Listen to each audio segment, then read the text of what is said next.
warahmatullahi wabarakatuh. Kami dari kelas 6 Makassar akan mempersembahkan nampunan seram yang bertajuk Jangan Pandang Atas.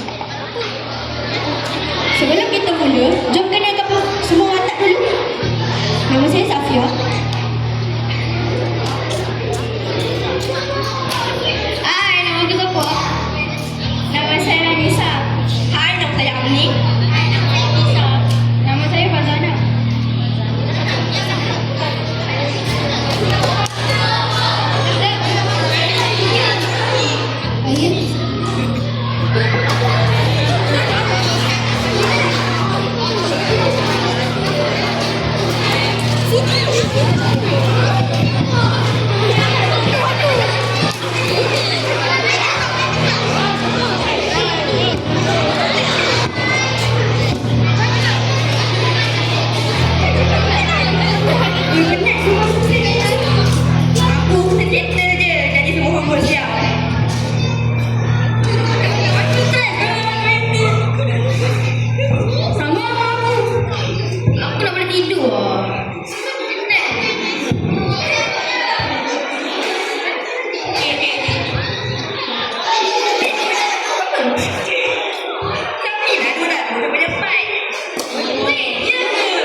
Seram malam-malam ni.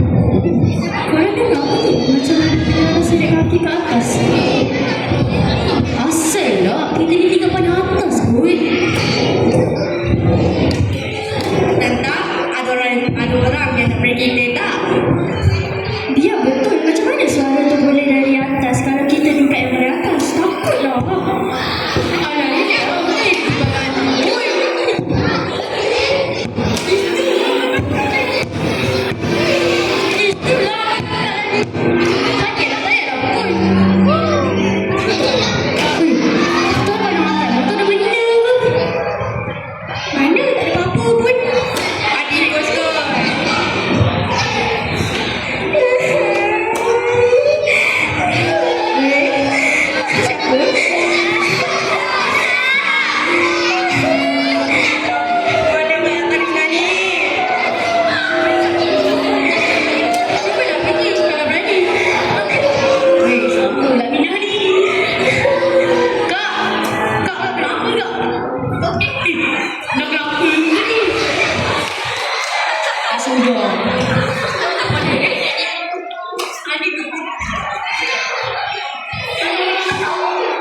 Siapa yang ketujuh tu?